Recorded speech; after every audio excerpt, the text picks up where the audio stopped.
Hello everyone, जय हिंद, नमस्कार। कैसे हैं आप सभी? केम फन के इस प्लेटफॉर्म पर आपका बहुत बहुत बहुत स्वागत है। आशा करता हूँ आप लोग सही होंगे, स्वस्थ होंगे। तो जैसा कि हमने लास्ट अनाउंसमेंट करी थी कि हम फ्री कोर्स करेंगे 9, 10th, 11th, 12th का अपने इस बैच में। और आज ये पहला लेक्चर है। क्लास 10th के लिए मैं लेक्चर लेके आया हूँ और ऑर्गेनिक केमिस्ट्री हम इस लेक्चर में स्टार्ट करने वाले हैं। पूरा बेसिक से लेकर एडवांस तक हम जाएंगे, एक भी चीज़ नहीं छोड़ेंगे। बिल्कुल स्क्रैच से सिखाऊंगा, कहाँ से बिल्कुल ऑर्गेनिक की डेफिनेशन से बिल्कुल व्हाट इज़ ऑर्गेनिक केमिस्ट्री से लेके बिल्कुल लास्ट तक, जो बिल्कुल लास्ट क्वेश्चन आपके सिलेबस का, वहाँ तक हम जाएंगे। सब कुछ फ्री ऑफ कॉस्ट है। एक भी चीज़ के आपको कुछ पैसे नहीं देना है, बस सीधे आ जाना, रात को अपना कॉपी पेन लेके बैठना और सुनते रहना। लिखने की जल्दबाजी नहीं करनी है। आपको पूरी एज इट इज़ पीडीएफ पूरी एज इट इज़ मिल जाएगी आपको टेलीग्राम चैनल पर। टेलीग्राम चैनल से आप नहीं जुड़े हो तो ये टेलीग्राम चैनल का क्यूआर कोड है। गूगल लेंस खोलना, इस कोड को स्कैन करना और पहुंच जाना ग्रुप पे। उसके साथ साथ ग्रुप पर एक डिस्कशन ग्रुप भी है, साथ में एक ब्रॉडकास्टिंग का है। ये तो इस पर जो भी मैं अपडेट दूंगा, जो भी असाइनमेंट्स, डीपीपीज और आपके जितने भी इंफॉर्मेशन देनी होगी, मेरे को टेस्ट के बारे में बताना होगा, क्लास के नोट्स भेजने होंगे, सभी इस ग्रुप पर भेजूंगा। अगर आप मुझसे जुड़ना चाहते हो या फिर आप आपस में एक दूसरे से डाउट्स पूछना चाहते हो या कुछ शेयर करना चाहते हो तो आप इस ग्रुप पर, ब्रॉडकास्टिंग वाले ग्रुप के अलावा जो डिस्कशन वाला ग्रुप है, उस पर भेज सकते हो। ठीक है। फिर भी अगर आपको ये चाहिए कि पर्सनल आपको मुझसे कुछ बात करनी है, तो या तो आप टेलीग्राम पर मैसेज कर दो मुझे पर्सनल चैट पे, या फिर ईमेल आईडी है हमारी, क्या कहते हैं, केम्फन की, केम्फन क्लासेस। ये आपको यूट्यूब पर ही दिख जाएगी। यूट्यूब के डिस्क्रिप्शन में जाओगे, वहीं दिख जाएगी, केम्फन क्लासेस 22@yahoo। ठीक है, @yahoo.com ये वाली मेल आईडी है। इस पर आप जा सकते हो और मुझसे आप जुड़ सकते हो। ठीक है, 1-to-1 भी। चलिए स्टार्ट करते हैं। तो हम बिल्कुल बेसिक से स्टार्ट करेंगे, है ना। और आज इंट्रोडक्टरी लेक्चर है हमारा, मैंने लिख भी रखा है, इंट्रोडक्शन टू ऑर्गेनिक केमिस्ट्री। आज सिर्फ और सिर्फ हम लोग बिल्कुल ही डिटेलिंग में नहीं जाएंगे, इसमें इंट्रोडक्टरी लेक्चर है। बेसिक बेसिक पढ़ेंगे इसके अंदर हम, और उसके बाद एडवांस में जो भी है हम आगे के लेक्चर्स में जाएंगे। ठीक है ना। तो आराम से ढंग से बैठना और सुनते रहना, है ना। मजे आने वाले हैं इस लेक्चर में। तो अगर मैं पूछूं आप लोगों से कि ऑर्गेनिक केमिस्ट्री क्या होती है, तो सबसे पहले शब्द आता है ये ऑर्गेनिक ही क्या होता है। आई एम श्योर आप सभी ने सुना होगा, कोविड की बात तो सभी ने सुना होगा, जिस तरह से हमारा क्लाइमेट चेंज और ये सब चीज़ें हो रही हैं। ऑर्गेनिक फूड, ऑर्गेनिक ऑर्गेनिक सब्जियां ले रहे हैं हम, ऑर्गेनिक फूड चाहिए हमारे को, ऑर्गेनिक वेजिटेबल्स ग्रो हो रही हैं, और ये ऑर्गेनिक जो चीज़ें होती हैं वो महंगी भी होती हैं। अब ऑर्गेनिक चीज़ें महंगी क्यों होती हैं? क्योंकि उनके अंदर बिल्कुल भी हम लोग प्रिजर्वेटिव्स नहीं डालते, या फिर उनके अंदर हम फर्टिलाइजर्स का यूज़ नहीं करते, या फिर हम कुछ भी केमिकल्स ऐड नहीं करते। सिंपली अगर मैं कहूँ तो बिल्कुल नेचुरली तरह से, नेचुरल प्रोसेस से ग्रो होती हैं। ये नहीं कि जो आजकल जो लोग यूज़ करते हैं मेथड, कि रात को सब्जी इतनी सी थी, उसमें क्या कहते हैं केमिकल इंजेक्ट कर दिया और सुबह आपको इतनी बड़ी सब्जी मिल गई। बिल्कुल ऑर्गेनिक, नेचुरल तरह से, नेचुरल सॉइल में मेन्योर जो है आपका नेचुरल खाद यूज़ करके बनती है, तो वो इसलिए महंगी भी बिकती है। ठीक है जी। अब ऑर्गेनिक केमिस्ट्री क्या होती है? अब सबसे पहला सवाल तो मेरे दिमाग में ये आएगा, अगर मैं इसे पहली बार सुनूं कि भाई छठवीं क्लास में तुमने, छठवीं क्लास तक साइंस पढ़े, आईसीएसई वालों के लिए बात कर रहा हूँ। छठवीं क्लास तक आपने साइंस पढ़ाई और छठवीं क्लास में साइंस के टुकड़ा कर दिया, बाइफरकेट कर दिया उसे physics chemistry, math, physics chemistry biology में। अब हम लोग 10th में पहुंचे, तब तुमने फिर अब एक ऑर्गेनिक केमिस्ट्री निकाल दी। अब मैं 11th में जाऊंगा तो तुम इसे बाइफरकेट कर दोगे 3 में, फिजिकल और इनऑर्गेनिक भी आ जाएगा। कॉलेज लेवल पर और बाइफरकेशन हो जाएगा, मास्टर्स लेवल पर और बाइफरकेशन हो जाएगा, पीएचडी लेवल पर तो आपको बिल्कुल ही एक पर्टिकुलर टॉपिक में रिसर्च होती है। तो इतना बाइफरकेशन की नीड क्या थी? अरे भाई, एक केमिस्ट्री केमिस्ट्री होती है, केमिस्ट्री को केमिस्ट्री का रख लेते, ऑर्गेनिक में क्यों बांटा? अब इस पर ही बात कर लेते हैं कि ऑर्गेनिक में बांटने की जरूरत क्या पड़ी। तो देखो भाई, मैंने नहीं किया है, लोग थे, उन लोगों के बारे में बता देता हूँ, जिन्हें कोसना है उनको कोस लेना। ठीक है। तो ऑर्गेनिक केमिस्ट्री को कुछ लोग कह देते हैं, ये आपके सामने ये जो है ना, ये कार्बन है, कोल। ठीक है, दिस इज कार्बन, है ना। कार्बन है, काला होता है, सबको पता है। अगर मैं कहते हैं पीरियोडिक टेबल में या इसके उसकी बात करूँ तो 12 कार्बन और 6 होता है, सबको पता है। कि इसका एटॉमिक नंबर 6 होता है और मास नंबर 12 होता है। तो ऊपर जो सुपरस्क्रिप्ट में लिखते हैं हम लोग वो हमारा मास नंबर होता है, और जो सबस्क्रिप्ट में लिखते हैं वो हमारा एटॉमिक नंबर होता है। और एटॉमिक नंबर दर्शाता है किसको, नंबर ऑफ प्रोटॉन्स को, है ना।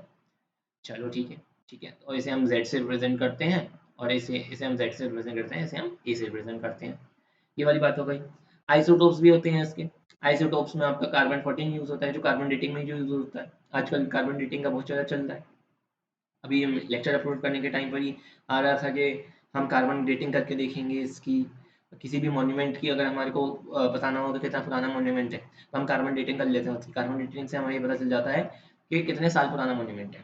ठीक है, किसी चीज़ की एज पता करने के लिए ये आपको मैं अभी तो नहीं पढ़ाऊंगा, पर ये आपको फिजिक्स में पढ़ाया जाएगा। आई थिंक फिजिक्स में 9th क्लास की है, 10th क्लास की, आई डोंट रिमेम्बर एग्जैक्टली।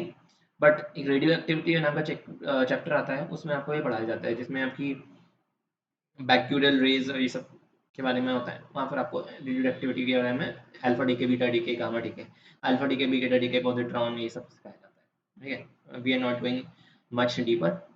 हम अपने मुद्दे से बात करते हैं जो हमारे केमिस्ट्री के लिए इंपॉर्टेंट है, वो है ये कार्बन। तो ये कार्बन के जो भाई बहन है, कार्बन और उसके कंपाउंड्स, उसकी जनजाति के लोग, ये आ जाते हैं हमारी ऑर्गेनिक केमिस्ट्री की एक सेपरेट ब्रांच। ठीक है, अब मैं ऑर्गेनिक केमिस्ट्री की बात करूं, तो ऑर्गेनिक का मतलब होता है सिंपली, अगर मैं ऑर्गेनिक का मतलब बताऊंगा तो लाइफ। ऑर्गेनिक का मतलब होता है लाइफ, यानी जिसमें जान हो, वो आती है इसमें। ऑर्गेनिक में क्या चीज़ें आती हैं जिसमें जान हो, लाइफ, ऑर्गेनिक। ठीक है। अब अब क्या बात करें, तो अब ये बात है कि पहले के लोग क्या कहते थे, पहले के लोग के जो है ये कहते थे, मैं बता रहा हूँ 18th सेंचुरी की बात, 18वीं सदी में। ठीक है ना, अभी कौन सी चल रही है, 21st चल रही है ना, तो 18th सेंचुरी, उस टाइम की बात। लोग कहते थे कि भाई जो चीज़ प्लांट से मिल जाए, नेचुरली ऑब्टेन्ड हो जाए, जैसे शुगर है, स्टार्च है, सेलुलोज है, वो सब चीज़ें ऑर्गेनिक है, और जो नहीं मिल पाए वो इनऑर्गेनिक है। ठीक है, ये कह रहे थे। पर ये चीज़ आगे जाके डिस्कार्ड करी गई कुछ लोगों के द्वारा। अब भाई, और इसमें जो है एक इंसान था जिसका नाम था बर्जीलियस। इन भाई साहब ने क्या कहा, इन भाई साहब ने कहा, एक थ्योरी प्रपोज करी। ध्यान देना, चीज़ों में फ़र्क होता है, आपको बेसिक डिफरेंस जानना होगा। अगर मैं कहूँ थ्योरम क्या होती है, थ्योरी क्या होती है, और प्रूफ उसके बारे में दिया जाता है, पोस्टुलेट्स क्या होते हैं। ठीक है, हर चीज़ में फ़र्क है। आपने पढ़ा होगा साइंस में भी और मैथमेटिक्स में भी, एक होती है थ्योरम, एक होती है पोस्टुलेट्स, एक होती है थ्योरी, और एक होता है एक्सपेरिमेंटल प्रूफ। ठीक है, थ्योरी जो होती है वो पहले दी जाती है, थ्योरी जो है वो एक्सपेरिमेंट के बाद नहीं की जाती। ठीक है, थ्योरी देने का मतलब ये नहीं है कि वो चीज़ ट्रू ही ट्रू है। ठीक है, ऐसी पोस्टुलेट्स हैं, थियरम्स हैं। तो इन सब में अगर डिफरेंस जानना है तो किसी दिन हम इंग्लिश की क्लास ले लेंगे। अब वैसे भी मैंने आपसे इस चैनल पर जब अनाउंसमेंट करी थी तो मैंने ये भी कही थी कि हम सिर्फ केमिस्ट्री नहीं पढ़ेंगे, हम कुछ जनरल अवेयरनेस की चीज़ें भी पढ़ेंगे, जैसे कि मैं आपको 10वीं क्लास की हिस्ट्री भी पढ़ाने वाला हूँ, तो चिंता मत करना। और ऐसी हिस्ट्री पढ़ा दूंगा कि दिमाग में ऐसी छाप दूंगा ना कि एग्जाम से एक दिन पहले भी खोलोगे ना तो सब चीज़ें मुँह जवानी याद हो जाएंगी। ठीक है, टेंशन मत लेना।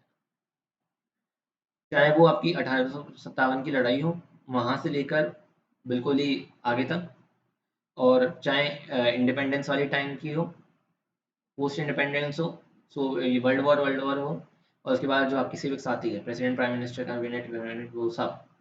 और ऐसे क्वेश्चंस कराऊंगा उसके, पिक्चर क्वेश्चंस जो आते हैं कि भाई साहब तुम सबकी पहचान फोटो पहचान लोगे। समझ में आ गया। चलो, तो आज मैं, अच्छा, इसलिए मैं थोड़ा डायरेक्ट नहीं जा रहा हूँ क्योंकि ये हमारा रैपिड फायर नहीं है।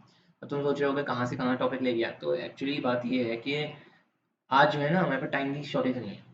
मैं, आप देख सकते हो इस चैनल पर मैंने बहुत भी क्वेश्चंस कराए हैं, सेशंस लिए हैं। ऐसा 1 घंटे में ना पूरी केमिस्ट्री करा दूंगा। जब मैं पढ़ाने पर आता हूँ तो इतनी तेज भी करा देता हूँ।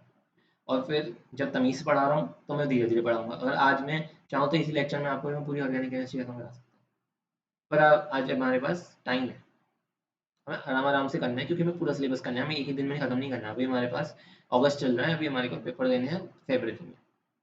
और आपके टर्मिनल एग्जाम्स के अकॉर्डिंग में मैं सोच रहा हूँ कि टर्मिनल एग्जाम्स जितना सा सिलेबस कराई दूँ, जिसके भी फर्स्ट टर्म में कॉमन चैप्टर्स होते हैं कुछ, तो फर्स्ट टर्मिनल एग्जाम्स में आते हैं, वो भी सोच रहा हूँ करा दूँ। तो उसकी टेंशन मत लेना, मेन फोकस तो हमारा बॉडी है। और सी के बारे में अब आगे बताएंगे हम कितना एडवांस होता जाएगा सी के लिए। तो इसलिए मैं आपको चीज़ें बताता जा रहा हूँ, और ताकि लेक्चर बोरिंग ना लगे, क्योंकि आगे जाके ऐसा हो जाता है ना कि फिर दिमाग खराब हो जाता है, सब पकड़ लेता है इंसान या सो जाता है, या फिर लेक्चर बंद करके उठ जाता है। और इससे तुम्हें बढ़िया मिल जाए कहीं, तो बिल्कुल मत देखना मेरा लेक्चर, ठीक है, ओपनली कह रहा हूँ। इससे बढ़िया तरीके से कोई समझाते तो बिल्कुल मत देखना मेरा लेक्चर, क्योंकि मैं सिर्फ अपने लेक्चर में पढ़ाऊंगा नहीं आपको, क्योंकि किताब खोल ली और किताब का आपको बता दिया कि ये चीज़ें होती हैं, और किसी स्कूल की पढ़ाई नहीं चल रही, रीडिंग कर रहा हूँ। दिस इज़ नॉट इंग्लिश जो मैं रीडिंग कराऊंगा, या फिर ये वो नहीं है कि मैं डायरेक्ट बता दी मैथ्स के फॉर्मूले बता दिए। जब तक मैं कनेक्ट नहीं करूंगा ना इसमें ना भाई साहब, कनेक्ट करूंगा मैं आपकी जो है डे टू डे लाइफ से भी चीज़ें, बुक को डे टू डे लाइफ से, और प्लस आपके करंट से, क्योंकि होगा कुछ बच्चे जो हैं आगे जाके कॉम्पिटिटिव एग्जाम्स की तैयारी करेंगे 10वीं के बाद, तो सभी करते हैं जनरली। कोई क्या कहते हैं मेडिकल आईआईटी की तरफ चला जाता है, तो कोई यूपीएससी की तरफ चला जाता है। तो एक अप्रोच मैं उस तरफ भी रखूंगा कि आपको जनरल अवेयरनेस के बारे में पता हो, ये तो पता हो कि दुनिया में चल क्या रहा है। अगर मैं कोल की बात बता रहा हूँ तो कोल के बारे में कुछ टॉपिक भी बताऊंगा जो दुनिया में आजकल चल रहे हैं, ठीक है, ध्यान से सुनना। हाँ जी भाई, तो ये बर्जीलियस था। तो बर्जीलियस ने क्या किया, बर्जीलियस ने एक थ्योरी प्रपोज करी जिसको ये कहता था vital force theory. Vital force theory, इसने एक थ्योरी प्रपोज करी, ये वाली वाइटल फोर्स थ्योरी। तो ये लोग क्या कहते थे, ये कहते थे इस थ्योरी के अंदर कि जो हमारे ऑर्गेनिक कंपाउंड्स हैं ना वो हमें नेचर से मिलते हैं, और ये वाइटल फोर्सेस ऑफ नेचर है, मतलब हम इसे लैब में नहीं बना सकते, ये नेचर की ही देन है। ये कहते थे कि क्योंकि हमें लैब में पता ही नहीं है कोई तरीका इन्हें बनाने का, तो ये जो चीज़ें हैं ये नेचर की देन है, हमने लैब में प्रिपेयर नहीं कर सकते, ये they are vital forces of nature. So what does the vital force theory states? Vital force theory states that these organic compounds are cannot be prepared in the lab and are the gift of nature and are obtained from nature, ठीक है। But इस theory को discard करने, अभी तुम्हें देखो competition का जमाना बहुत है, आजकल मूवी देख लो, एक कहते हैं ओपेनहाइमर आई, उसके कहते हैं बारबी आई, बारबी के साथ ही ओपेनहाइमर आ गई, ठीक है ना। तो ओपेनहाइमर देखना जरूर, बहुत अच्छी मूवी है, फिजिक्स मजेदार याद दिला देगी। और जो तुम्हारे में वर्ल्ड वॉर का चैप्टर है हिस्ट्री में, उसे रिलेट करके देखना ओपेनहाइमर वाली मूवी को, जो आपके हिरोशिमा नागासाकी पर बॉम्ब गिरे थे। आज हमारी 3 अगस्त है, 6 अगस्त और 9 अगस्त को बॉम्ब गिराया था हिरोशिमा नागासाकी में, ठीक है ना। उस प्रोजेक्ट का नाम क्या था, और क्या कहते हैं कौन से बॉम्ब बॉम्ब का क्या नाम था, फैट बॉय और वो जो भी है ना, ट्रिनिटी प्रोजेक्ट, ट्रिनिटी टेस्ट जो था, ये सब चीज़ें आपको जानकारी देंगी। तो मैं ये कहना चाह रहा था कि आजकल कंपटीशन का ज़माना बहुत है, और ये आज से नहीं है, बहुत ज़माने पहले से ही है। कोई कोई कंसेप्ट देता और उसको ओवरकम करने को ही आ जाता। आजकल तुमने देखा होगा ना, ये चीज़ तो बहुत ही प्रोमिनेंट है, कोई एक बात कहता है और उसकी बात काटने के लिए 10 लोग आ जाते हैं मार्केट में कि कोई हमसे आगे ना निकल जाए। तो इन भाई साहब ने वाइटल फोर्स थ्योरी दी, और सोन उसके कुछ टाइम बाद ही 1828 में एक भाई साहब आ गए, फ्रेडरिक बोलर। फ्रेडरिक बोल, तो तुम भी उसका नाम जो भी बोलो, फ्रेडरिच बोलो या फ्रेडरिक बोलो, मैं तो फ्रेडरिक बोलर आ गए। ये बर्जीलियस जो थे ये स्वीडन के थे, और ये जो है ये क्या नाम है इनका, बोलर, ये थे जर्मनी के। आज इससे तो हमें पता चलता होगा कि जर्मनी में रिसर्च का स्कोप बहुत अच्छा है भाई। जर्मनी में अगर किसी को आगे जाके रिसर्च करनी हो, किसी को इंटरेस्ट हो रिसर्च में, तो जर्मनी जा सकता है। और इसराइल में भी रिसर्च का स्कोप बहुत अच्छा है, ठीक है ना। तो आगे अगर आपको रिसर्च करनी हो तो आप जर्मनी या इसराइल जा सकते हो, पर्क्स भी अच्छे मिलते हैं यहाँ पे। तो एक जर्मन केमिस्ट था फ्रेडरिक बोलर, स्पेलिंग लिख देता हूँ बोलर की, आगे फोटो चिपकाई हुई है, देख लेना तुम अच्छे से, निहार लेना उन्हें, ये है बोलर। अच्छा, वीडियो को खत्म होने के बाद ना कमेंट सेक्शन में मुझे ये जरूर बताना कि मैं आपकी लैंग्वेज कैसी रखूँ। Should I speak in English also, should I keep it bilingual और ओनली हिंदी, क्योंकि ऐसा भी होगा कि जो है नॉर्थ ईस्ट और साउथ के, मतलब in short non Hindi speaking states के लोग भी देख रहे होंगे वीडियो को। तो do comment the comment section whether I should speak in English only, Hindi only, और शुड आई बी बाइलिंगुअल। वैसे बाइलिंगुअल या इंग्लिश का ही ऑप्शन है, हिंदी का ही ऑप्शन है। टोटल इंग्लिश रखूंगा तो जो ऐसे लोग हैं जिन्हें थोड़ी इंग्लिश के साथ प्रॉब्लम है उन्हें समझ नहीं आएगा, है ना। तो मुझे बता देना कि जैसे भी रखनी है, क्योंकि ये फर्स्ट लेक्चर है इसलिए मैं पूछ रहा हूँ। जो आए जैसा आप बोलोगे आगे जाके आपका ऑर्डर सर आंखों पे वैसे ही हम रखेंगे, ठीक है। तो ये है कार्बन, शक्ल सूरत देख ली इसकी। चलो आगे बढ़ते हैं, अब इसके बारे में कुछ जान लेते हैं। तो देखो, ये कार्बन की फोटो लगाई हुई है, ये आपको पता ही है, एटॉमिक नंबर है 6, है ना, और मास नंबर है 12, और एटॉमिक वेट कितना है 12.0096, हम इसे 12U लिख देते हैं, है ना।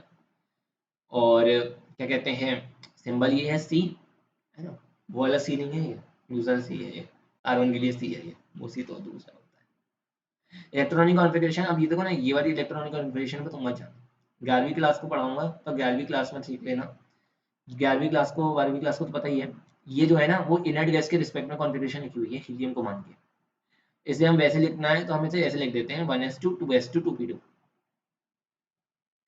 पर क्योंकि 1s2 यानी 2 इलेक्ट्रॉन हीलियम में होते हैं, तो हम नोबल गैस के हिसाब से कॉन्फ़िगरेशन लिख ली, ये हीलियम लिख दिया यहाँ पे, और यहाँ पे 1s2 s2 2p2। हमें जानना है कि 6 है, तो इसने 2 यहाँ बढ़ दिए, 2 यहाँ बढ़ दिए, 2 यहाँ बढ़ दिए, है ना। पर हम जो है अभी 10वीं क्लास में हमें सिर्फ यही पता है कि 2,4 लिखते हैं, और के और एल शेल होते हैं, है ना, हमें ये पता है।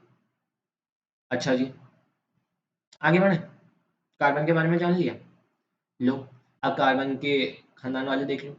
अब हमें एक फिनोमेना पता है, जैसे कहते हैं हम एलोट्रोप्स, एलोट्रोपी। एलोट्रोप्स क्या होते हैं, एलोट्रोप्स वही खानदान के लोग होते हैं, पर क्या होता है ना, उनका जो पेरेंट है वो सेम ही है, कार्बन के ही है, स्ट्रक्चर अलग है, प्रॉपर्टीज अलग हो जाती हैं, इनकी अरेंजमेंट अलग हो जाती है, इनकी कॉन्फ़िगरेशन अलग हो जाती है, पर है क्या ही, सब है ही कार्बन वाले ही, है ना। जैसे फास्फोरस है, फास्फोरस का P4 कहते हैं सल्फर है या फास्फोरस है, तो उसमें व्हाइट फास्फोरस भी होता है, रेड फास्फोरस भी होता है, ब्लैक फास्फोरस भी होता है ना। सल्फर है तो सल्फर में मोनोक्लिनिक भी होता है, ट्राइक्लिनिक भी होता है ना, ऑर्थोरोम्बिक भी होता है, ओके। ऐसे कार्बन है, कार्बन में दो में डिवाइड किया हुआ है, एक है हमारा क्रिस्टलाइन और एक है हमारा अमॉर्फस, है ना, क्रिस्टलाइन और अमॉर्फस। अब क्रिस्टलाइन में क्या है, क्रिस्टलाइन में हमारा डायमंड हो गया, ग्रेफाइट हो गया, फुलरीन हो गया, और सीएनटी। सीएनटी क्या है, कार्बन नैनो ट्यूब्स, पढ़ोगे आप। नैनो टेक्नोलॉजी बहुत अच्छी ब्रांच है, अगर किसी को रिसर्च करनी है ना तो नैनो टेक्नोलॉजी भी कर सकता है, बहुत स्कोप है नैनो टेक्नोलॉजी का आज के टाइम में। इनऑर्गेनिक केमिस्ट्री में भी यूज होती है, और कहते हैं फिजिकल में भी, और इन ऑर्गेनिक केमिस्ट्री में भी। Nano technology is a very good subject. Amorphous में, अमॉर्फस वाले पाउडरी में, कोक हो गया, है ना, चारकोल हो गया, कार्बन ब्लैक हो गया। कार्बन ब्लैक जैसे सूट, मोमबत्ती जलाई, मोमबत्ती का जो सूट निकलता है ना काला काला, ये जो मतलब जिसमें इनसफिशिएंट सप्लाई हो एयर की, वो होता है कार्बन ब्लैक, जो सूट निकलता है। अगर सफिशिएंट सप्लाई होगी एयर की तो ब्लू फ्लेम होगा, जैसे आपका एलपीजी का फ्लेम होता है ना। कोक बताइए। चारकोल, चारकोल बहुत अच्छा एड्सॉर्बेंट है, ठीक है ना। चारकोल के बारे में बोल रहा हूँ तो चारकोल यूज होता है एक प्रोसेस के लिए जिसको कहते हैं हम एड्सॉर्प्शन। एक एब्जॉर्प्शन होता है, एक एड्सॉर्प्शन होता है। 11वीं क्लास में चैप्टर आता है सरफेस केमिस्ट्री, उसमें पढ़ते हैं हम adsorption, adsorption, absorption, adsorbate, adsorbent, इन सब के बारे में। एड्सॉर्प्शन, चारकोल ये समझ लो कि चारकोल जो है ना फिल्ट्रेशन के काम आता है। अगर हमारे का कोई कंपाउंड प्योर नहीं हो तो हम इसे प्योरीफाई करने के लिए चारकोल में चारकोल डाल के उसे फिल्टर कर लेते हैं। बात आती है फुलरीन की। फुलरीन आपको बकमिंस्टर फुलरीन आपने सुना होगा, कार्बन 60, बकीबॉल स्ट्रक्चर, है ना। कार्बन नैनोट्यूब्स मैंने बता ही दिए। ग्रेफाइट पेंसिल जिसकी बनती है ग्रेफाइट, है ना। तो ग्रेफाइट, ये ग्रेफाइट की जो लेयर्स होती हैं ना वो स्टैक्ड होती हैं, स्लिपरी होती हैं आपस में, है ना, फिसल सकती है। डायमंड का स्ट्रक्चर आपको पता ही है, डायमंड का स्ट्रक्चर बहुत ही कर रहा होता है, इस वजह से डायमंड बहुत ही हार्डेस्ट सब्सटेंस है। पर ये this is not the hardest, this is one of the hardest but it is not the hardest. Hardest I मेरे को नाम याद नहीं आ रहा, इट्स वुडजाइट और वूशाइट, ऐसा ही कुछ होता है। आप भी देखना, मैं भी देखूंगा, लास्ट अगली क्लास में डिस्कस करेंगे वुडजाइट होता है या वूशाइट होता है। चलो यार मैं देख ही लेता हूँ, आप क्या देखोगे, मैं देख ही लेता हूँ हार्डेस्ट क्या होता है।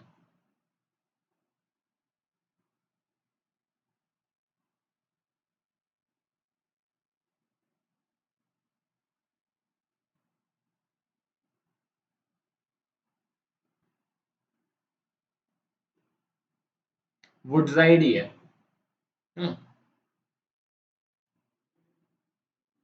वुडजाइड ही, वुशेड नहीं है बेटा, वुडजाइड ही है। थोड़ा कंफ्यूजन था, कंफ्यूजन क्लियर हो गया।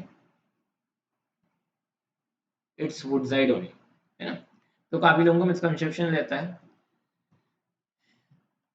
काफी लोगों को रहता है कि कार्बन डायमंड का हार्डेस्ट सब्सटेंस, डायमंड नहीं बेटा, वुडजाइड है, प्योर वुडजाइड डायमंड से भी ज्यादा हार्डेस्ट होता है, और इसकी हम हार्डनेस मेजर करते हैं, है ना। अब आपके लिए होमवर्क क्वेश्चन है एक, तो मुझे बताओगे कि हार्डनेस कौन से स्केल पर मेजर करते हैं, scale for measuring hardness, hardness, ये आपका होमवर्क है, ठीक है। होमवर्क कौन से, कमेंट सेक्शन में लिखते हैं, स्केल कौन सा यूज करते हैं हम हार्डनेस मेजर करने के लिए, है ना, किसी भी चीज की। चलो आगे बढ़े, चलो बेटे आगे बढ़ते हैं। ये है वो भाई साहब जिनके बारे में मैं आपको बता रहा था, ये है वही बर्जीलियस जिन्होंने वाइटल फोर्स थ्योरी दी, और कहाँ के थे, स्वीडन के थे, स्वीडिश, स्वीडन मत कहना, स्वीडन होता है। और ये थे जर्मन, इनका नाम था वोलर, वोलर थे ये थे जर्मन, जर्मनी के, ठीक है, और इन्होंने वाइटल फोर्स थ्योरी डिस्कार्ड कर दी, और यही है जिन्हें हम ऑर्गेनिक केमिस्ट्री का जनक कहते हैं, मतलब ऑर्गेनिक केमिस्ट्री का father, father of organic chemistry. अगला homework number 2, father of chemistry बताना कौन है, ठीक है, who is the father of chemistry, ठीक है। ये है फादर, किनके फादर, किसके डैडी हैं, ऑर्गेनिक केमिस्ट्री के,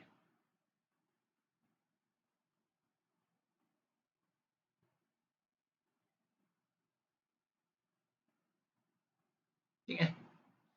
और उन्होंने कंपाउंड बनाया था जिसको आप बहुत अच्छे से जानते हैं, यूरिया। इन भाई साहब ने कहा कि बन नहीं सकता कोई भी कंपाउंड लैब में, जो नहीं बन के जो ऑर्गेनिक कंपाउंड वही है जो लैब में, जो नेचुरल तरीके से बना सकते हैं, और हमारे को कोई तरीका नहीं बताता लैब में बनाने का। इन भाई साहब ने कहा रुक जरा, ठहरो भाई ठहरो, थामा, इन्होंने यूरिया बना दिया लैब में। यूरिया क्या होता है, NH2CO, NH2, CO, ये CO छोटा वाला वो नहीं है, ये बड़ा वाला वो है, ऑक्सीजन वाला, ठीक है, कोबाल्ट नहीं है, CO है। 60U इसका मोलिकुलर वेट, एटॉमिक वेट होता है। और किससे बनाया ये बनाया इन्होंने अमोनियम साइनेट से, NH4CNO से, अमोनियम साइनेट से बनाया। इक्वेशन बता दूं, तो इक्वेशन लिख लो, NH4CNO हीट करा तो ये NH2CO, NH2 बन गया, ठीक है। तो इन्होंने इनऑर्गेनिक कंपाउंड अमोनियम साइनेट से ऑर्गेनिक कंपाउंड यूरिया बना के दिखा दिया, ठीक है, वेरी गुड। चलो जी आगे बढ़ते हैं। अब ये सब तो बेसिक बेसिक था, है ना, बेसिक बेसिक पढ़ लिया हम लोगों ने। अब अब उसके बाद और भी कंपाउंड्स बने। अब एक होता है ना, एक इंसान इनिशिएटिव ले ले तो फिर और भी लोग आते जाते हैं, जब तक कोई नहीं लेता इनिशिएटिव तब तक तो नहीं लेता, और एक बार कोई इनिशिएटिव ले लेता है तो उसके बाद और लोग आते जाते हैं। अब उसके बाद और भी लोग आए, जैसे बर्थिलोट आया, कौन आया, बर्थिलोट आया। बर्थिलोट ने क्या किया, बर्थिलोट ने बनाई CH4, मीथेन, जिसे हम गोबर गैस कहते हैं, मार्श गैस कहते हैं, मार्श गैस। क्यों कहते हैं मार्श गैस, क्योंकि ये मार्शी एरिया में मिलती है। मार्शी कौन सा होता है, दलदल टाइप में, वहां मिलती है ये गोबर गैस में। अच्छा, जो आपका सिलेंडर होता है, उस सिलेंडर के अंदर कौन सी गैस होती है, सिलेंडर के अंदर बहुत अलग अलग गैसेस होती हैं, पर ब्यूटेन आपकी ज्यादा मात्रा में होती है। ब्यूटेन इज मेजर गैस आपके LPG के सिलेंडर जो घर में आता है उसमें, ठीक है ना। Butane is the major one, ये नहीं कहोगे ब्यूटेन होती है इसमें, butane is the major one, है ना। तो उसने ये बना दिया। तो अब इस सब के बाद जो पुराना कंसेप्ट था केमिस्ट्री का, कि केमिस्ट्री जो होती है मतलब जो कंपाउंड्स नेचुरली बन सकते हैं वो ऑर्गेनिक कंपाउंड्स होते हैं, उनकी जो स्टडी होती है वो ऑर्गेनिक केमिस्ट्री होती है, ये डिस्कार्ड हो गया। और अब ये कहने लग गए कि ऑर्गेनिक केमिस्ट्री, अब नई डेफिनेशन क्या बनी कि ऑर्गेनिक केमिस्ट्री जो है वो केमिस्ट्री है किनकी, ऑर्गेनिक के कार्बन के कंपाउंड्स की, कार्बन कंपाउंड्स की जो केमिस्ट्री है वो है हमारी ऑर्गेनिक केमिस्ट्री।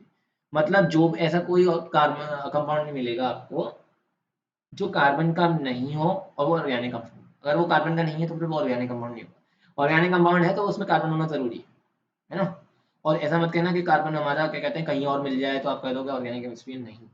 अब देखो जैसे क्या कहते हैं कार्बोनेट है, अब मैं कह दूं कि सोडियम कार्बोनेट है, तो देखो इसमें कार्बन है तो सही, ये है कार्बन, तो ये ऑर्गेनिक कंपाउंड नहीं बेटा, ये नहीं है ऑर्गेनिक कंपाउंड, ठीक है, ये ऑर्गेनिक कंपाउंड नहीं है। फिर या फिर मैं कह दूं कि सोडियम साइनाइड है ना, NaCN कह दूं मैं कि देखो ये ऑर्गेनिक कंपाउंड है तो नहीं है, ये ऑर्गेनिक कंपाउंड है ना। चल, अब उसके बाद थोड़े से मैं सोर्सेज वगैरह के बारे में बता देता हूँ ऑर्गेनिक कंपाउंड के क्या क्या सोर्सेज हैं। जैसे कि आपके प्लांट्स हैं, है ना, प्लांट्स हैं, एनिमल्स हैं, मर जाते हैं, डेड रिमेन्स, कोल है आपका, है ना, कोयला जलाते हैं जो, ओके। उसके बाद आपका पेट्रोलियम, है ना, ये सब वुड, वुड एक कितना अच्छा सोर्स है कार्बन के कंपाउंड्स का। वुड के अंदर 3 चीज़ें होती हैं, जनरली लोगों को एक ही पता होता है, अगर मैं पूछूं कि वुड के अंदर क्या होता है, तो वुड के अंदर लोग कहते हैं कि वुड के अंदर होता है सेल्यूलोस। बेटा वो सेल्यूलोस जो है ना, वो मेजर कंपोनेंट होता है, और भी चीज़ें हैं। वुड के अंदर एक सेकंड मेजर कंपोनेंट होता है लिग्निन, और फिर तीसरा होता है हेमिसेल्यूलोस, ठीक है। वुड के अंदर ये 3 चीज़ें होती हैं, और बाकी भी कुछ छोटे छोटे माइन्यूट अमाउंट में होती हैं। 3 चीज़ें होती हैं, सेल्यूलोस, लिग्निन और हेमिसेल्यूलोस। और ये लिग्निन है ना, ये आपका आने आने वाला फ्यूल है। ये आजकल आपने सुना होगा कि बैटरी पे गाड़ी चल रही है, ई व्हीकल्स, ई व्हीकल्स गवर्नमेंट सब्सिडी दे रही है ई व्हीकल्स के लिए। ये ई व्हीकल्स के लिए चार्जिंग स्टेशन तो है नहीं, महंगे इतने आते हैं। तो अब क्या होने वाला है, अब गवर्नमेंट करने वाली है ब्लेंडिंग। किस चीज़ की ब्लेंडिंग? गवर्नमेंट करेगी इथेनॉल ब्लेंडिंग। किसमें? पेट्रोल में। मतलब अभी जो गवर्नमेंट का टारगेट है, गवर्नमेंट करती है 5 से 7% ब्लेंडिंग, है ना। पहले 1% ब्लेंडिंग होती थी 2010 से पहले, 1 से लेकर वो 4% तक आए, और गवर्नमेंट का टारगेट है कि क्या कहते हैं 2030 तक, नहीं 2030 में 2025 तक गवर्नमेंट चाहती है कि हम 10 से 15% ब्लेंडिंग कर लें, है ना। और वैसे उनका टारगेट है कि 20% ब्लेंडिंग का, बट कहेंगे 15% ब्लेंडिंग कर ही रहे हैं हम, एथेनॉल ब्लेंडिंग। उससे क्या होगा, ये क्लेम कर रहे हैं, मैंने क्लेम नहीं किया, ये लोग क्लेम कर रहे हैं कि 15-20 रुपए लीटर हो जाएगा पेट्रोल, ठीक है। मैंने, मेरा क्लेम नहीं है, मेरा गलत मत पकड़ना, नहीं क्लेम कर रहे हैं, अगर सक्सेसफुल हो गया तो।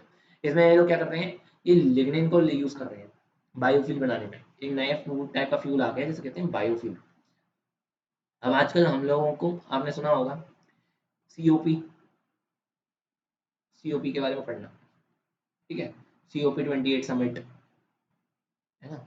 एक G20 के बारे में सुना होगा, है ना, क्लाइमेट कॉन्फ्रेंस, पेरिस एग्रीमेंट, ये सब क्लाइमेट से रिलेटेड टर्म्स हैं। तो इन लोगों ने डिसाइड किया कि हम जो है ना नेट कार्बन एमिशंस जो है ना, अर्थ का जो टेम्परेचर है उसे हम 2 डिग्री सेल्सियस से हमें एक्सीड नहीं होने देना।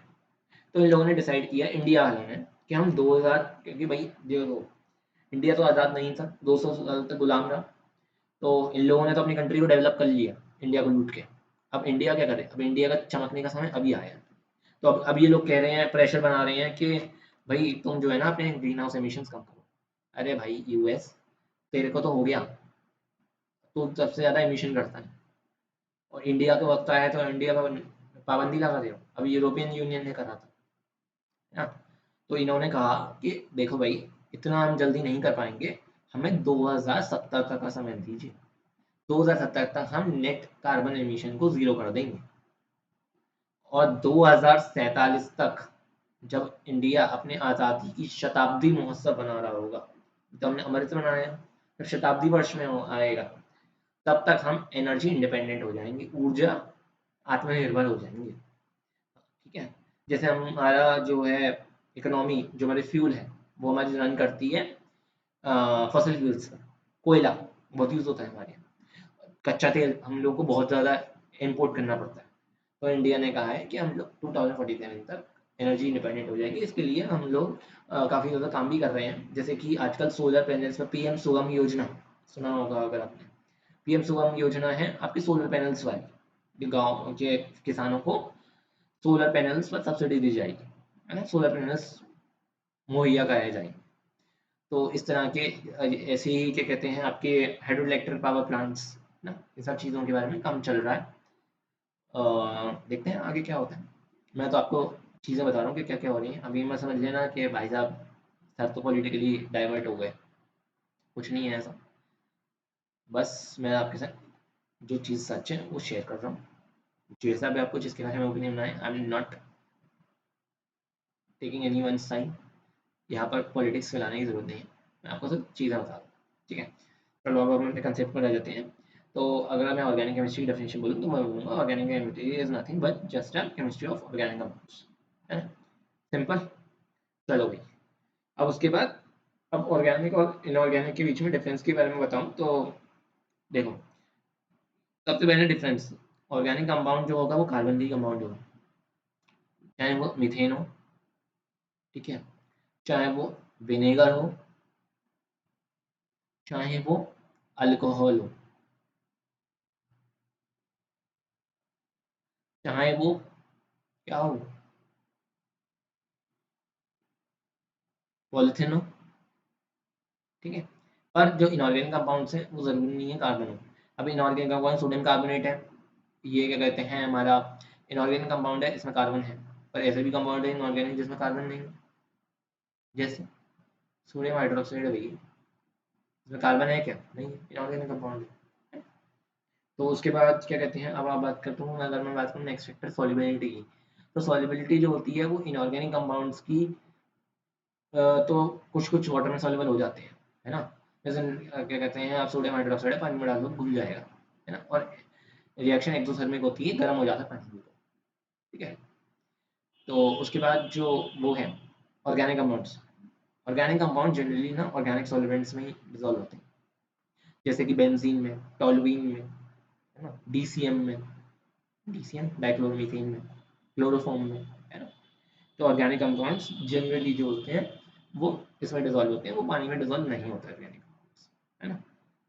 उसके बाद मेल्टिंग और बॉइलिंग पॉइंट की बात करूँ तो ऑर्गेनिक कंपाउंड्स का हमेशा तुम्हें लो बॉइलिंग पॉइंट और मेल्टिंग पॉइंट होने का, जैसे तुम्हारे अल्कोहल है, अल्कोहल को कहते हैं हम लोग कि 50-60 डिग्री से ज़्यादा एक्सीड ना करें। जब भी हम अल्कोहल को गर्म करते हैं तो वो वाटर बाथ में इस तरह से वाटर बाथ लगा के गर्म करते हैं, एक वाटर बाथ लगा देते हैं हम अल्कोहल को गर्म करने के लिए, नीचे से हमारा बंसन बर्नर जल रहा होता है, और इस तरह से हम लोग क्या कहते हैं यहाँ पर ट्राइपॉड लगाया, और ट्राइपॉड लगा के इसे क्या कहते हैं गरम कर लिया इस पर,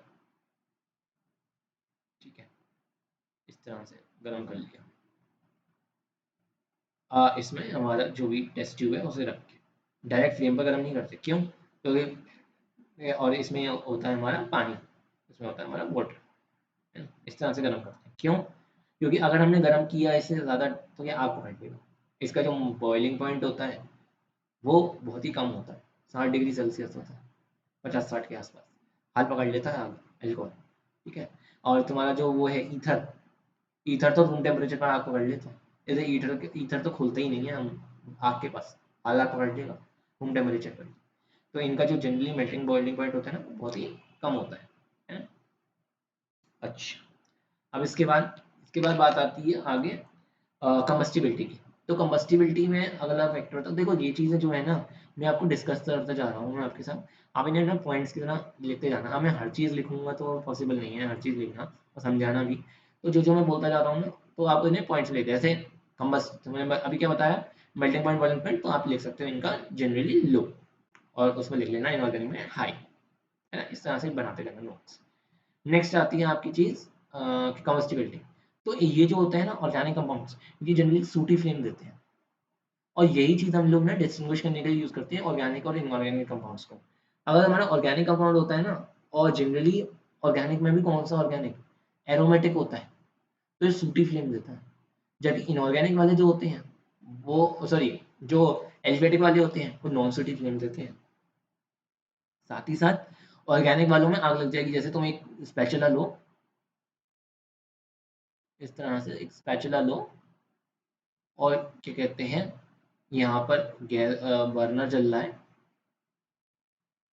ठीक है, बर्नर जल रहा है यहाँ पे, तुमने यहाँ पे क्या कहते हैं कंपाउंड लिया, तो ये कंपाउंड जो है वो जलना शुरू कर देगा। कौन सा कंपाउंड है ये ऑर्गेनिक कंपाउंड है, ये आसानी से आग पकड़ लेगा। और उसमें भी अगर एरोमेटिक होगा तो एरोमेटिक वाले में धुआं निकलेगा बहुत अच्छा वाला, काला काला फ्लेम सूट निकलेगा। जबकि इनऑर्गेनिक वाले वो जबकि एलिफेटिक वाले होंगे ना, वो वैसे हो जाएंगे, नॉन जो है आराम से जलती रहेंगे। जैसे आपके क्या कहते हैं फ्लेम होता है ना, गैस का फ्लेम, नॉन फ्रूटी, बिल्कुल वो नहीं, वैसे जलते हैं वो। जबकि इनऑर्गेनिक कंपाउंड है वो आसानी से हम लोग आग नहीं पकड़ते हैं, वो कम्बस्टिबिलिटी उनकी थोड़ी हाई होती है, ठीक है। और वो सॉरी कम्बस्टिबिलिटी लो होती है, थोड़े देर में जलते हैं, वो आसानी से नहीं जलते हैं, ठीक है। अच्छा, अब उसके बाद अगला फैक्टर आता है बॉन्डिंग का। बॉन्डिंग में क्या होगी, बॉन्डिंग में ये होता है कि इनके अंदर ना, ऑर्गेनिक वालों के अंदर जनरली कोवलेंट बॉन्ड होते हैं, कोवलेंट बॉन्ड, ठीक है। अब ये चीज़ हम लोग जब बॉन्डिंग पढ़ेंगे, इसकी चैप्टर नंबर 2 है बॉन्डिंग, जब हम पढ़ेंगे तब हम बता दूंगा मैं।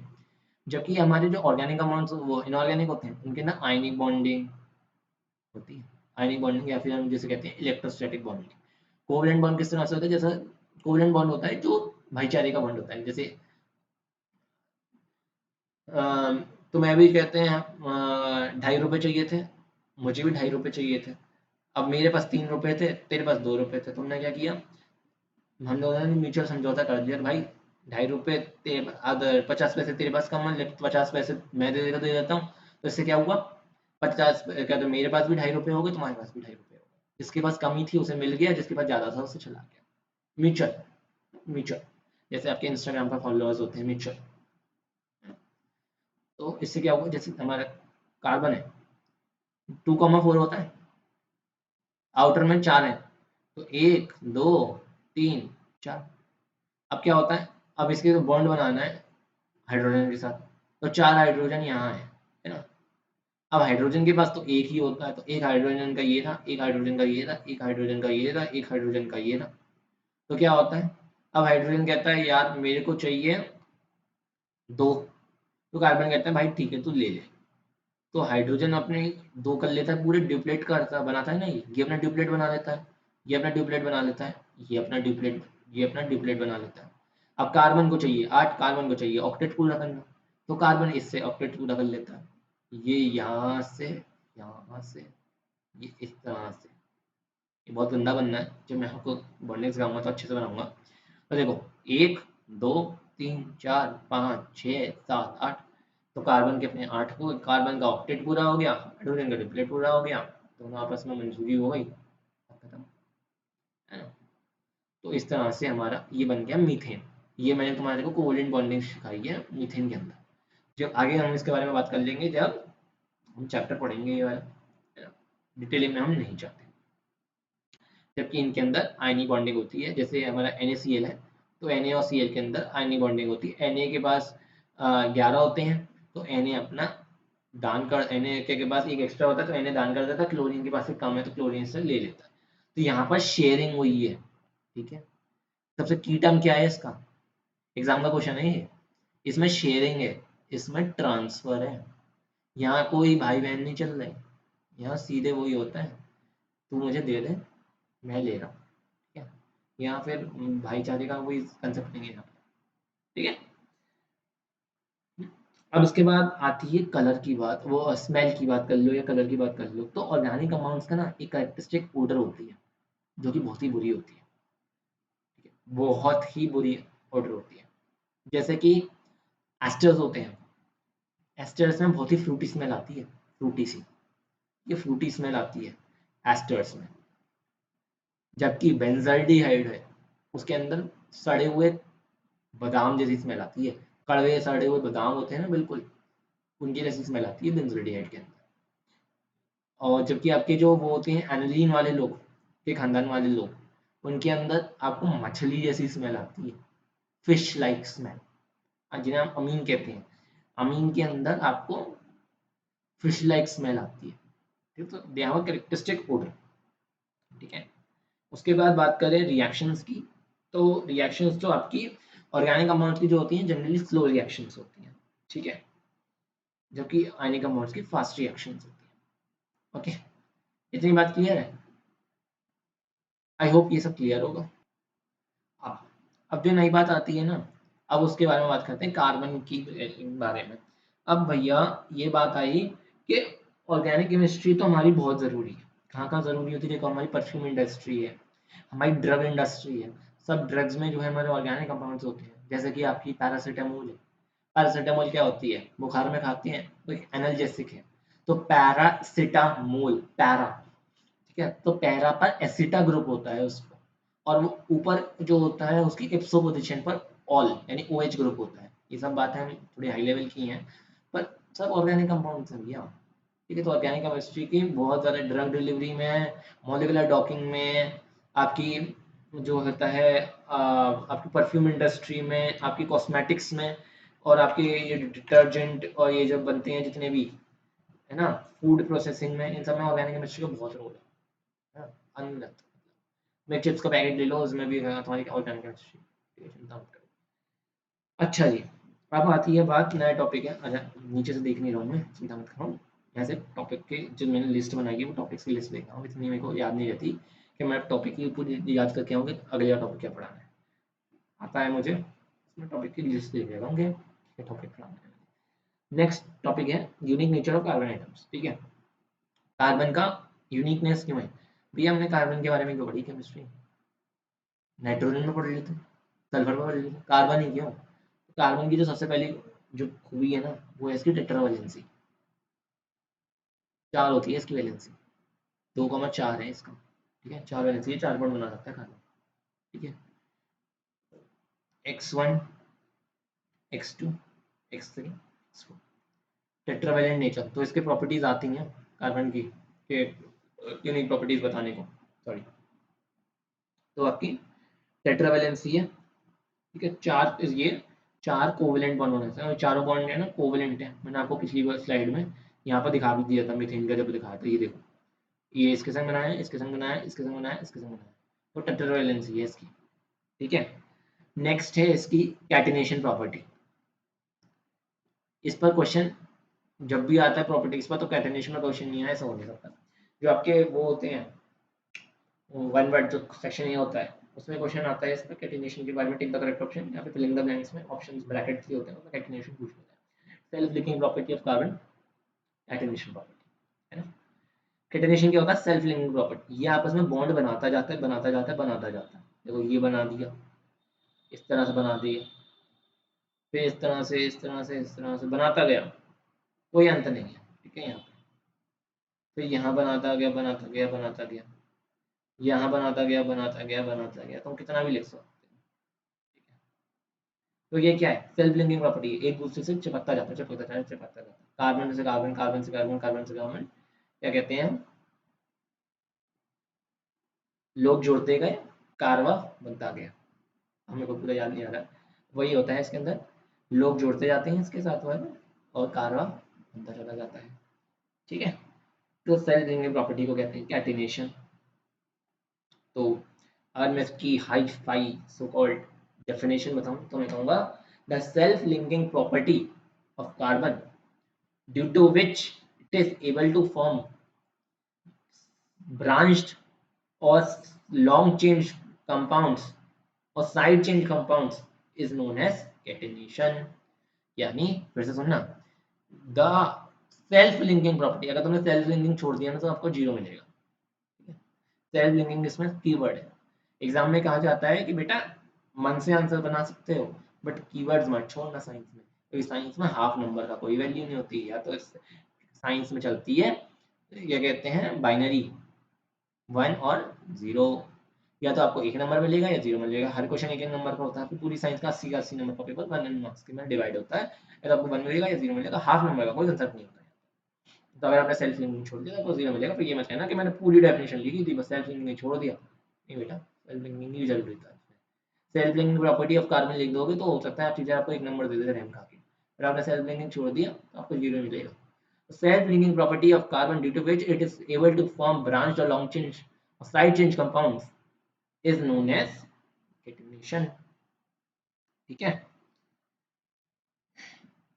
अब ये प्रॉपर्टी ऐसा तो नहीं है कार्बन ही दिखाता है, और भी लोग दिखाते हैं इस प्रॉपर्टी को, पर कार्बन एक बहुत अच्छी, कार्बन के अंदर स्ट्रेंथ बहुत अच्छी होती है, तो कार्बन बहुत अच्छी तरह से बहुत लंबे स्ट्रेंथ तक से दिखा देता है। अब ऐसे तो क्या कहते हैं, फॉस्फोरस, फॉस्फोरस के भी बॉन्ड होते हैं, सल्फर, सल्फर का भी बॉन्ड होता है, सल्फर ऑक्सीजन, सल्फर का भी बॉन्ड होता है, फॉस्फोरस ऑक्सीजन, फॉस्फोरस का भी बॉन्ड होता है। ठीक है, ऑक्सीजन ऑक्सीजन का भी बॉन्ड होता है।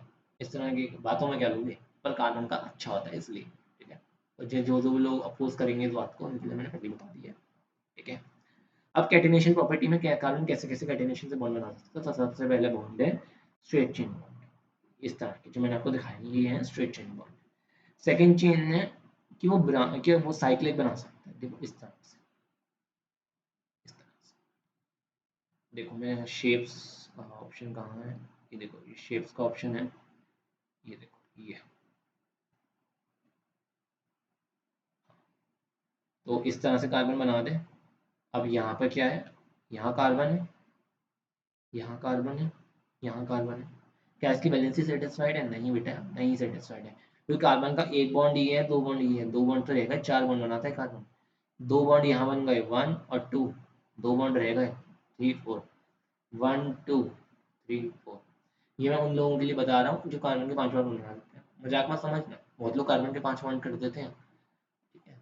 उन्हें पता ही नहीं चलता कि कार्बन के 5 बॉन्ड होते थे, कहते हैं सर आपने तो बताया था कार्बन के 4 बनते हैं, यहाँ तो 5 बन गए बेटा, देखो तुमने 5 बनाए, मैंने नहीं बताया था 5 बनाए। तो अगर जिन्हें प्रॉब्लम होती है वैसे गिन लिया करो 1 2 3 4, 1 2 3 4 ऐसे करके गिन लिया, कोई दिक्कत नहीं है, हम सीख रहे हैं, we are learning, we are in the stage of learning. ये हो गया 3 का।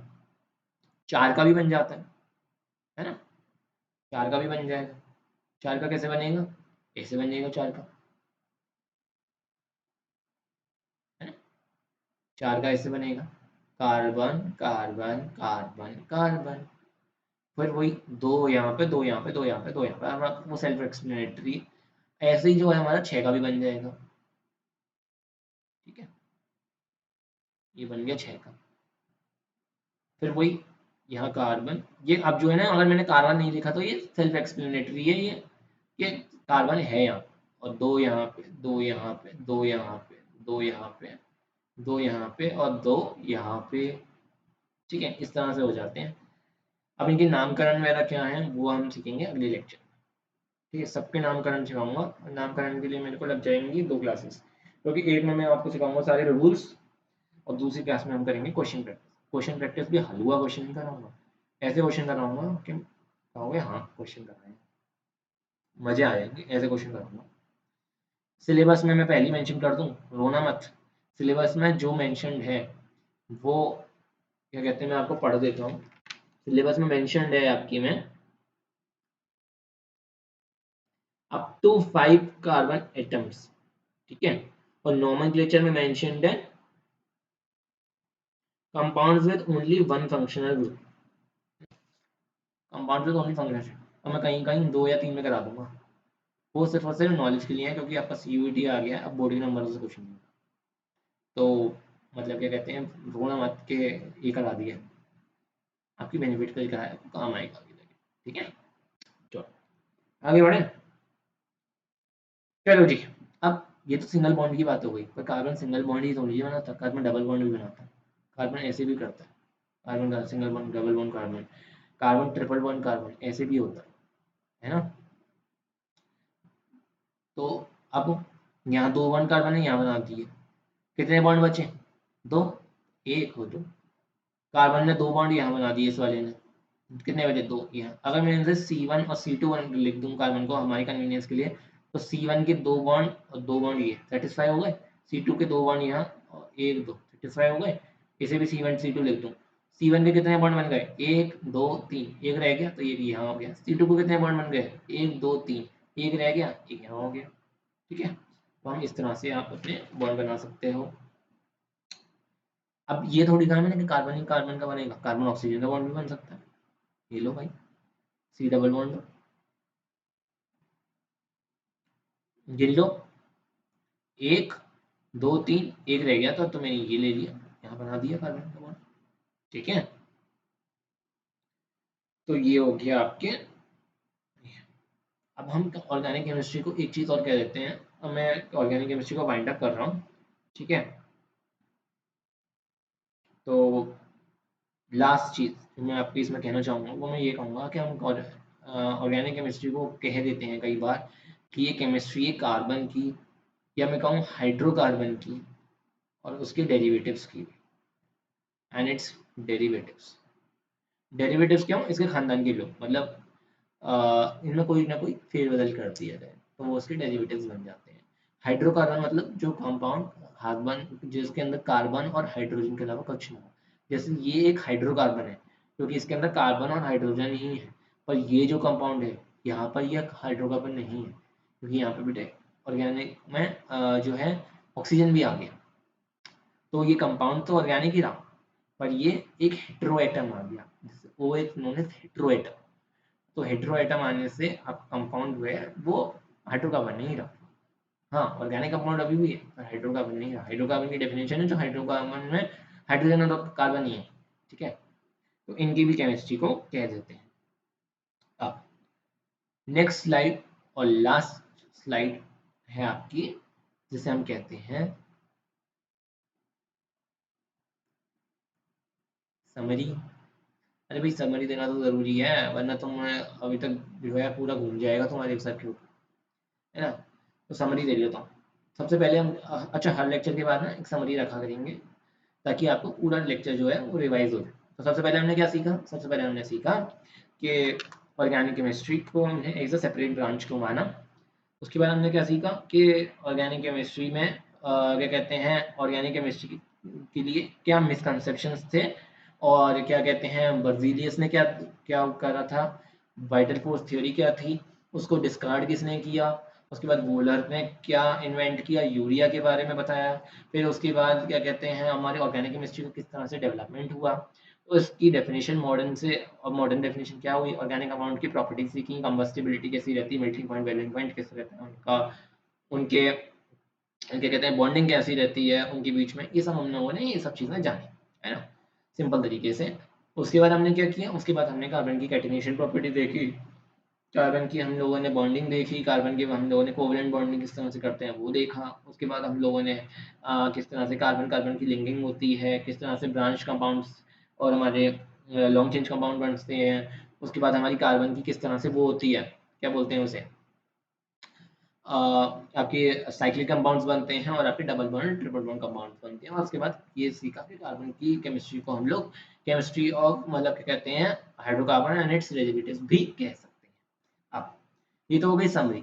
अब है टू बी नेक्स्ट, अब है क्या कहते हैं नेक्स्ट एपिसोड में हमें क्या मिलेगा, है ना, जिसे हम क्या कहते हैं नेक्स्ट एपिसोड में देखते हैं ना, कैसे कहते हैं कल देखिए जो आता है, उसमें हम क्या सीखेंगे। हम सबसे पहले इसमें सीखेंगे ऑर्गेनिक कंपाउंड्स के टाइप्स, ऑर्गेनिक कंपाउंड के टाइप्स। एक काम करना बस क्लास में आने से पहले ना एक बार नजर मार लेना कि क्या हमने सीखा है ताकि आपको ये चीज पक्की हो जाए, है ना, किताब में से। उसके बाद ऑर्गेनिक कंपाउंड के टाइप्स के बाद एक बार टॉपिक्स देख लेना कि कौन कौन से टॉपिक्स हैं बुक के अंदर ये वाले। ऑर्गेनिक कंपाउंड्स टाइप्स के बाद हम देखेंगे कि हम लोग क्लासिफिकेशन किस तरह से करेंगे, क्लासिफिकेशन किस तरह से करेंगे। फिर हम लोग देखेंगे होमोलॉगस सीरीज के बारे में। फिर हम लोग सीखेंगे फंक्शनल ग्रुप क्या होते हैं। और लास्ट में हम लोग देखेंगे rules, rules for nomenclature, rules for nomenclature. इतना हम काम करेंगे अगली क्लास में। और इसकी जो अगली क्लास होगी उसके अंदर मैं पहले बता दूं, उसके अंदर हम ऑर्गेनिक नॉमेनक्लेचर की प्रैक्टिस करेंगे, भर भर के नॉमेनक्लेचर कराऊंगा और ऐसे कराऊंगा ना तो तुम्हारे तोते उड़ जाएंगे, ठीक है। और इतनी गारंटी है अगर वो ढंग से कर दी है, वो वीडियो ढंग की ले ली तो मजा ले कोई भी नॉमेनक्लेचर तो तुम्हारे एग्जाम में अटक, छाती ठोक के कह रहा हूँ, गारंटी है। तुम लिखवा लो कहीं पर भी कि अगर तुमने उनकी प्रैक्टिस करी और तुम्हारे एग्जाम में रुक जाए तो नंबर रुक जाए, ठीक है। अब ये मत करना कि तुम ही प्रैक्टिस ना करो और फिर तुम कहो कि लव सर तुम्हारा नाम हो, तो उन्होंने कहा उतना करने के बाद अगर वो ये तो मैं बता रहा हूँ, ठीक है। तब तक के लिए चाचा बाय बाय, ख्याल रखना अपना। और भैया अगर चैनल पर नए हो तो चैनल को सब्सक्राइब कर देना, बेल आइकन को हिट कर देना ताकि आपको क्लास की नोटिफिकेशन आती रहे। और वीडियो को सबसे ज़्यादा शेयर कर लेना यार, बस इतना कर देना, औरों का भी भला कर देना क्योंकि जितनी आपके पास फैसिलिटीज़ है ना उतनी हर एक के पास नहीं है। और अगर आप लोगों में ज्ञान को बांटोगे तो आपका ज्ञान बढ़ेगा, ठीक है। या ये हमारी पॉपुलर मतलब कहते हैं सेइंग भी है कि ज्ञान बांटने से बढ़ता है। तो आपका कुछ नहीं घट रहा। और यहाँ पर कॉम्पिटिटिव स्पिरिट मत रखना है कि अगर मैंने उसे बता दिया तो क्या कहते हैं वो मुझसे आगे निकल जाएगा। भाई असली मज़ा तो कंपटीशन का ही है। अगर अकेले ही भागे तो क्या जीते तुम। मज़ा तो वो है ना जिस रेस में तुम किसी को हरा के आगे निकलो। अगर तुम कोई भागा ही नहीं उस रेस में तो तुम्हारे भागने के बाद तुम अकेले भाग के जीत गए तो उसका फ़ायदा ही क्या है। उतना भी मत करो क्योंकि हर एक के पास उतनी फैसिलिटीज़ नहीं है जो तुम्हारे पास है। बहुत लोग डिप्राइव हैं फैसिलिटीज़ से। उनका भी भला करो, लाइक करो, शेयर करो ज़्यादा से ज़्यादा। और कोई भी दिक्कत हो तो कमेंट सेक्शन में बता देना, टेलीग्राम ग्रुप पर जुड़ जाना और डाउट्स वाउट्स वहीं पूछ लेना। कुछ पर्सनल चाहिए हो तो मेल कर देना, ठीक है। मेल भी देख लूँगा मैं, कोई समस्या की बात नहीं, ठीक है। Thank you very much, bye bye, take care. जल्दी मिलते हैं दूसरी क्लास में। शायद हम एक दिन बाद में लेंगे अब, उस क्लास में देखेंगे मतलब क्योंकि मेरा मन है कि मैं भी एक क्या कहते हैं 12th क्लास का लेक्चर ले लूँगा। देखते हैं, let's see. Okay, tata, bye bye.